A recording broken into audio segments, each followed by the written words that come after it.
제가 여러분들께 하나만 좀 여쭙겠습니다. 강연 시작하기 전에 여러분들 운명, 운을 믿으십니까? 선배님들도 계시지만 이렇게 한 바퀴 돌 만큼 좀 살아보니까 이 몸으로 체득하고 또 역사를 공부해 보니까 역사를 통해서 체득하는 것이 이게 운 자체를 부정할 수가 없더라고요. 저는 어떻게 생각하냐면 이 운이라는 거는 타고나는 것이고 마치 계절과도 같다라고 생각을 해요. 봄 다음에 여름이 오고 여름 다음에 가을이 온다. 우리 인간이 지구상에서 무슨 달나라로 로켓을 쏘아 올리고 AGI에 무슨 휴머노이드 로봇에 별의별 행위를 다 하지만 계절을 바꿀 수 있나요? 밤낮을 바꿀 수 있나요? 그걸 바꾸려면 지구의 자전과 공전을 멈춰야 돼요. 무슨 얘기냐면 저는 딱 타고난 운은 우리 의지와 관계없는 운은 바꿀 수 없다라고 생각을 해요. 근데 이런 생각을 하면 사람이 의기소침해지죠. 아니 그러면 우린 뭐야? 체스판의 말이야? 그냥 이렇게 막 살면 돼? 그런 의미는 아니고요. 이 운명의 굴곡, 내가 봄을 사는지 여름을 사는지 가을을 사는지 겨울을 사는지는 그건 주어졌을지 모르겠지만 나의 의지와 행위를 통해서 그 운명의 굴곡 안에서 나의 위치와 가치는 스스로 만들 수 있다. 그걸 제가 오늘 깨달았어요. 한 인물의 삶을 통해서 그분이 오늘 모실 주인공이 되겠습니다. 대한민국 헌법입니다. 유관 역사와 전통에 빛나는 우리 대한국민은 3.1운동으로 건립된 이게 포인트죠. 대한민국 임시정부의 법통과 불이한 건 4.19 민주이념을 계승했다. 이런 말이 나오거든요. 우리 대한민국의 뿌리가 어디다? 상해 임시정부다라고 헌법에 명시를 하고 있습니다. 그럼 여기는 상해 임시정부에 처음으로 발을 들여서 정말 마지막 그 순간까지 이게 상해에 있다 좀 이따 보시겠지만 충칭 갔다가 국내에 지금 강북 삼성병원짜리 경교장까지 오갔던 게 우리 임시정부거든요. 그 임시정부의 처음과 끝 알파와 오메가를 함께했던 임시정부의 주석 오늘 김구 선생님의 이야기를 좀 해보도록 해요.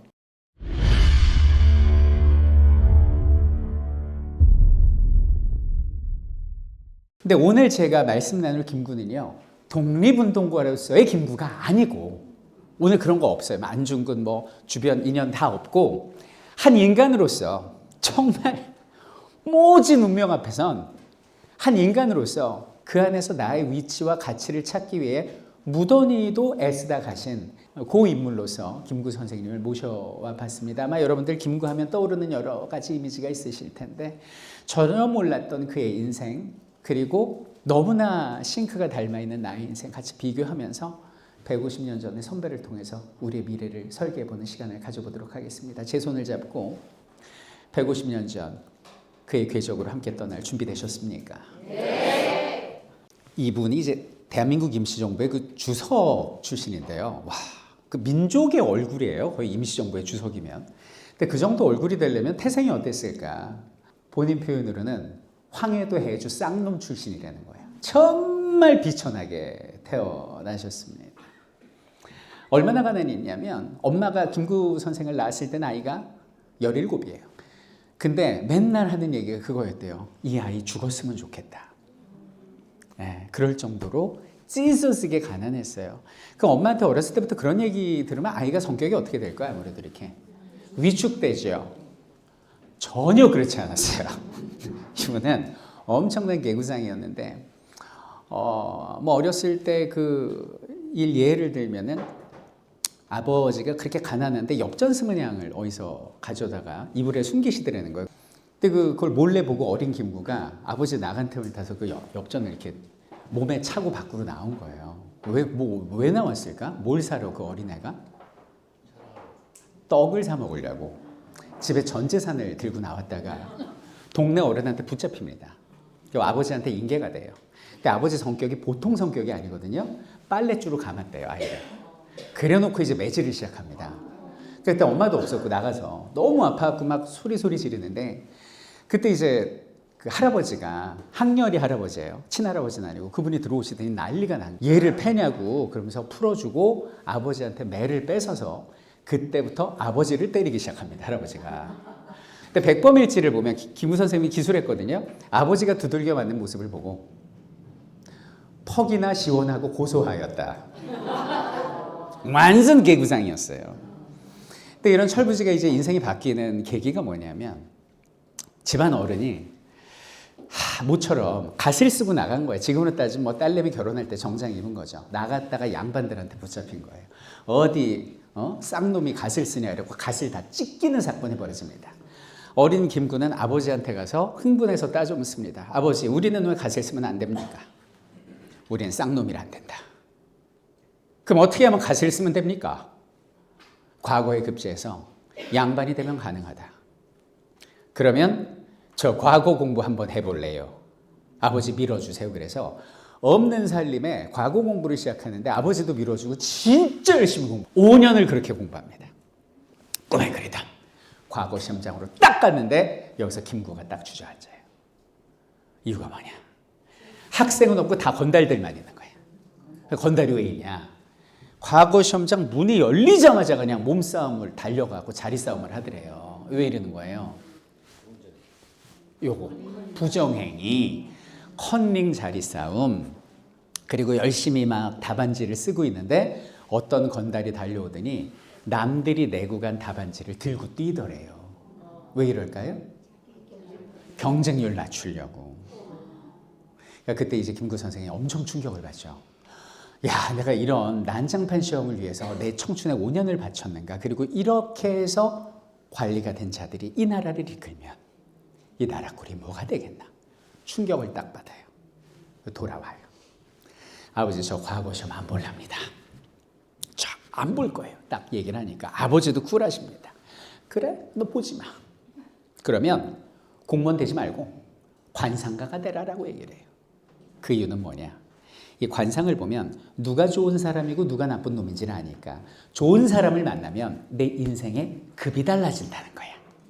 그래서 마의상서라는 관상책을 하나 사다 줘요. 근데 김구 선생님 한다면 하죠. 진짜 문 딱 부러진 거고 관상 공부를 하는데 관상 뭐가 있냐? 일단 마의상서 책, 붓, 종이, 그리고 앞에 거울을 둬요. 그리고 딱 공부하다가 자기 얼굴 한번 보고 공부하다가 얼굴 한번 보고 이거를 3개월을 반복을 해요. 그러다 3개월에 딱 깨달음을 얻고 뒤로 쓰러져요. 그 깨달음이 뭐냐? 바로 이거였습니다. 내 얼굴을 봤는데 어느 한 군데도 귀한 상, 부자상은 하나도 없고 좋은 게 하나도 없고 얼굴과 온몸에 천격, 빈격, 흉격밖에 없다. 내가 사람으로 세상 살고 싶은 마음이 없어졌다. 아, 이게 그때 얼굴이에요. 그 관상책 보고 왜 들어놓은지 아시겠죠? 그러니까 우리가 아는 김구의 얼굴이 아니에요. 타고나기를. 그럼 그 얼굴은 뭐예요? 스포 잠깐 하자면 만들어진 얼굴이야. 수많은 세월과 굴곡진 인생을 헤쳐나간 그 빚어진 얼굴이라는 걸 우리가 미리 좀 알 수 있을 것 같습니다.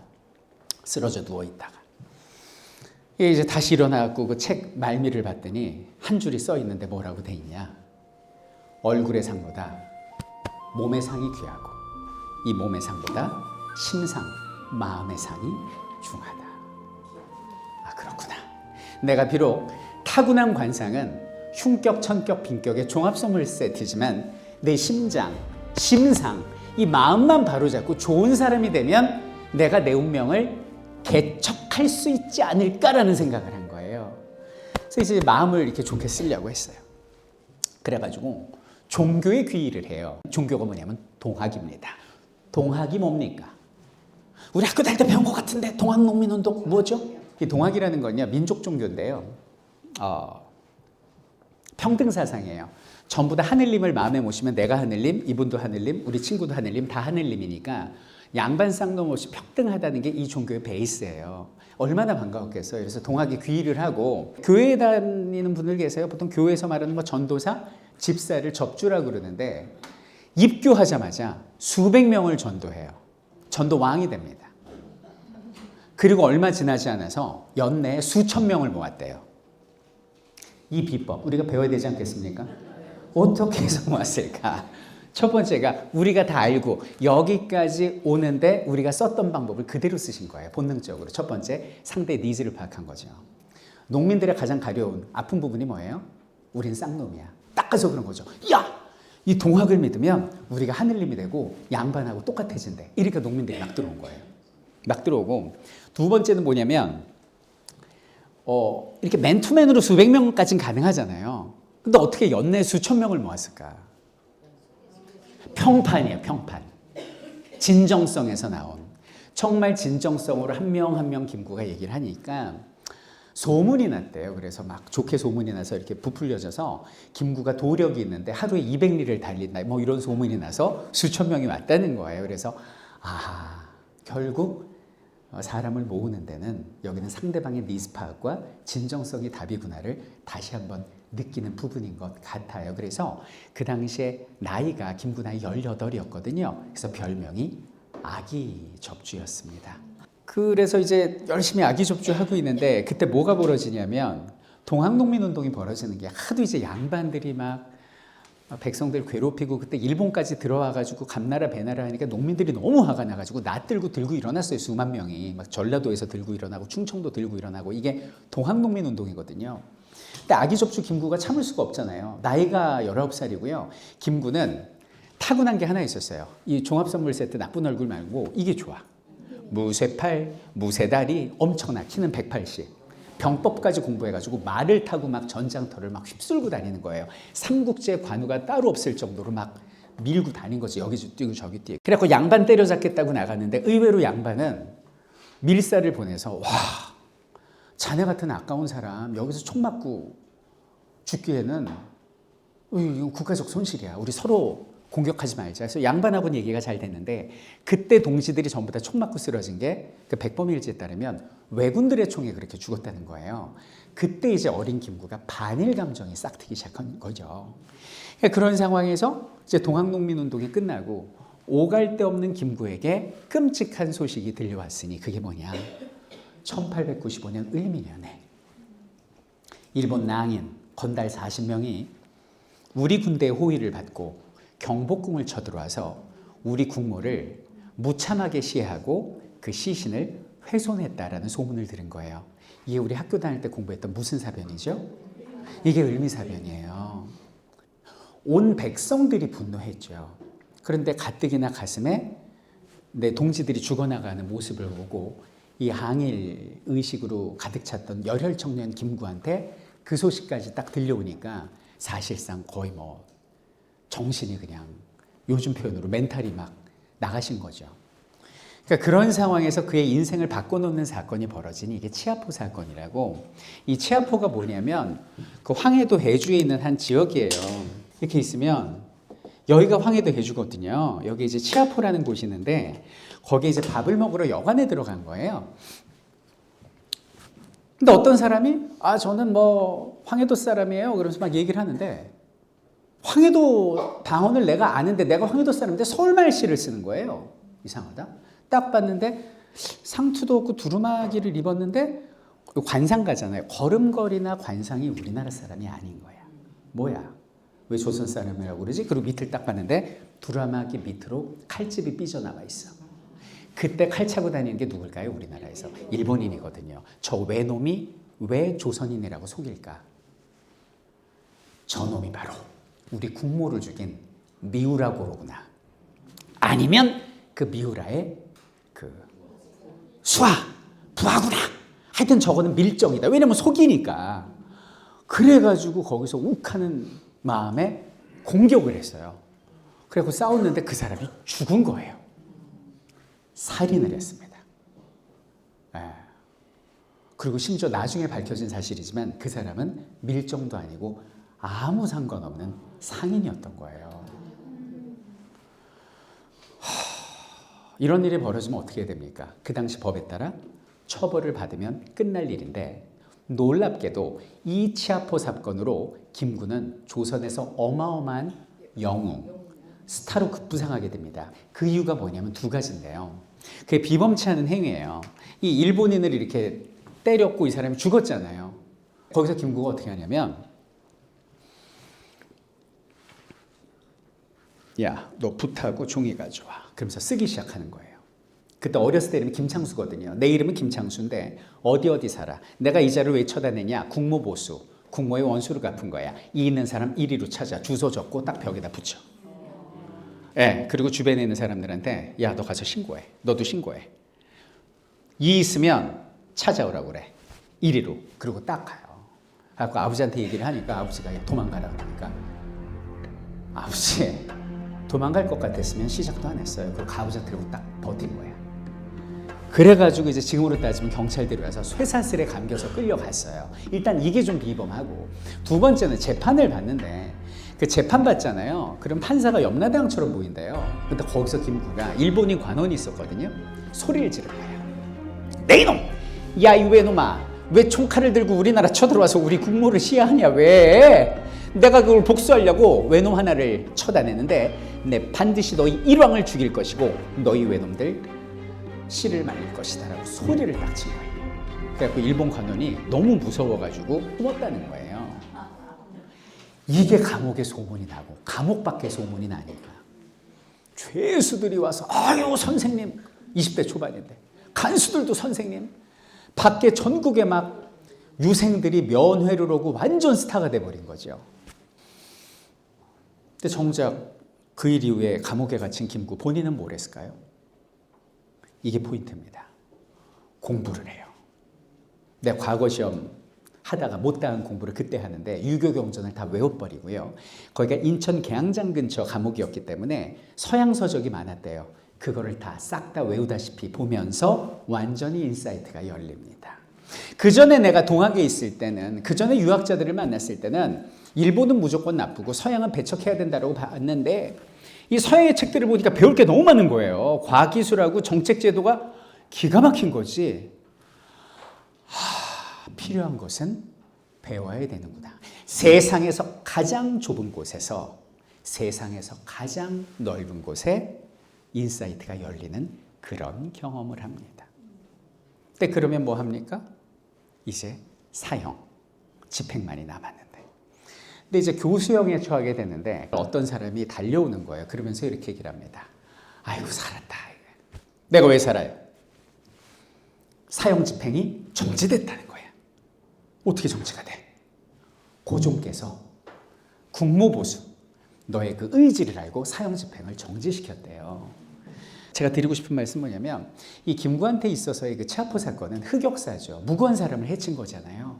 근데 이 사건을 우리가 볼 때 그것만 딱 띄어서 본다기보다는 그 전후의 맥락과 그리고 당시의 민심, 위로는 왕부터 아래로는 죄수들까지 어떤 상황을 가졌길래 그렇게 김구를 응원했을까, 이런 전체적인 내용을 보고 이 사건을 본다면 좀 더 입체적으로 그 사건에 대해서 우리가 이해할 수 있지 않을까라는 생각을 해봅니다. 자, 그렇게 해서 이제 감옥에서 나왔어요. 감옥에서 나와가지고 김구가 뭐가 됐을까요? 감옥에서 공부했죠. 공부해서 남을 주기 시작합니다. 선생이 돼요. 아이들을 열심히 가르쳐서 내가 정말 이 아이들을 인재를 육성시켜서 이 나라를 한번 구해보아야겠다는 생각을 한 거예요. 여러분들 제가 올해 딱 30년째입니다. 역사 강의를 한 지가. 제가 느낀 건요. 최고의 배움은 가르침이다. 내가 뭔가를 공부하고 체득했잖아요. 그걸 말로 하고 이렇게 나눔으로써 완전히 내 것이 되더라고요. 이 선생님을 하는 꽤 긴 기간 동안 김구의 얼굴이 조금씩 다시 빚어졌다라고 생각을 합니다. 그러다가 이제 나라가 1910년에 망한 거예요.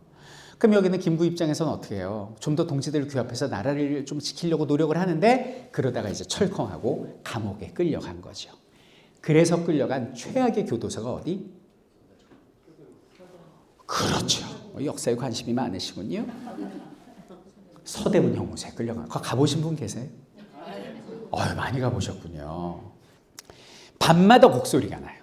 손을 내밀라고 그러는데요, 간수들이. 손을 내밀면 요 끝을 곤봉으로 내리치는 거예요. 손가락이 부러지고 손톱이 빠지고 성할 날이 없다라는 거예요. 그 가장 힘들었던 게 여름하고 겨울인데요. 겨울에는 일단 잠을 못 자, 거기가. 왜냐하면 너무 그 죄수죠. 너무 많이 그 집어넣어 놔가지고 다 누워서 잘 수가 없대요. 그래서 일부는 서 있고요. 나머지가 누워 자는데 옆으로 누워 잤대요. 그래서 머리, 다리 지그재그로 누워서 칼잠을 자는데 너무나 빽빽해갖고 늑골이 으스러지는 것처럼 아팠대요. 그러다 이제 깨고 이렇게 자잖아요. 이 사람들 서 있다가.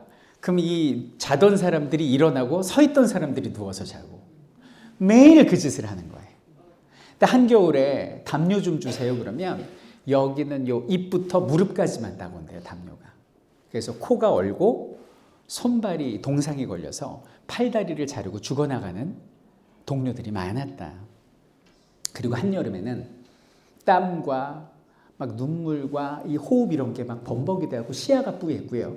한 번은 거기서 가스에 불이 붙어갖고 질식사를 하기도 하고 너무너무 세상에 고초란 고초는 그 5년 동안 다 겪으신 거죠. 저는 그 부분을 백범일지를 읽으면서 그런 생각을 했어요. 이분한테는 왜 이렇게 고난을 줄까? 근데 우리는 결론을 알죠. 그분은 누구죠? 민족의 얼굴이에요. 임시정부의 주석이에요. 근데 그 주석이 되기 전에 너무나 큰 고난을 받은 거죠. 그래서 저는 맹자에 나오는 이 한 귀절이 떠올랐습니다. 하늘이 장차 큰 임무를 사람에게 내리려 하면 반드시 먼저 그 마음과 뜻을 괴롭힌다. 뼈마디가 꺾어지는 고난을 당하게 하고 몸과 살을 굶주리게 하고 그 생황을 빈궁에 빠뜨려 하는 일마다 어지럽게 한다.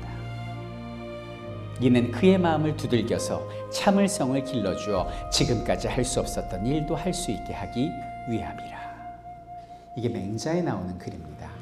이제 여러분들 여기 선배님들도 계시고 뭐 저보다 후배님들도 계실 텐데 그러면 앞으로의 우리의 삶을 어떻게 했나? 앞으로 우리의 삶이 꽃길만 걸을 거다라고 생각하시는 분 한번 손 들어보실까요?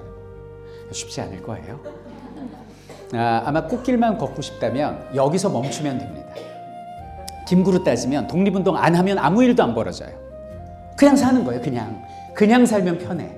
그걸 꽃길이라고 한다면 여기서 멈추면 꽃길을 가실 수 있어요. 그런데 제가 볼 땐 눈빛들 봤을 때 이제 시작이야. 약간 이 눈빛이거든요. 그러면 우리가 겪어온 이상의 고난이 우리를 기다릴 수 있어요. 하지만 저는 위로가 아닌 미리 축하의 말씀을 드리고 싶어요. 왜냐하면 지금까지 그려왔던 그 고난을 이겨내고 원하는 꿈을 반드시 이루고 말 테니.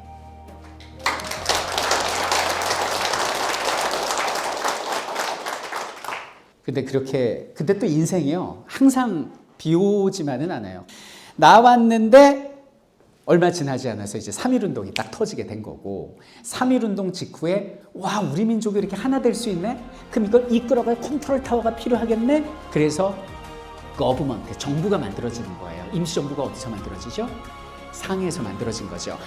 김구는 생각했어요. 가만히 있어봐. 내가 이 한반도에 있으면 할 수 있는 게 뭐지? 내가 감옥밖에 더 갔다 왔냐고. 오히려 내가 상해로 가자. 상해로 가서 내가 마당을 쓸건 문지기를 하건 거기서 승부 봐야겠다.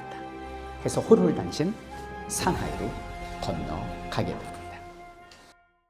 저 문지기 하러 왔습니다. 그때 김구 나이 44세입니다. 그러니까 안창호 선생이 딱 맞는 자리를 하나 줘. 그게 뭐냐? 초대 임시정부 경무국장이었습니다.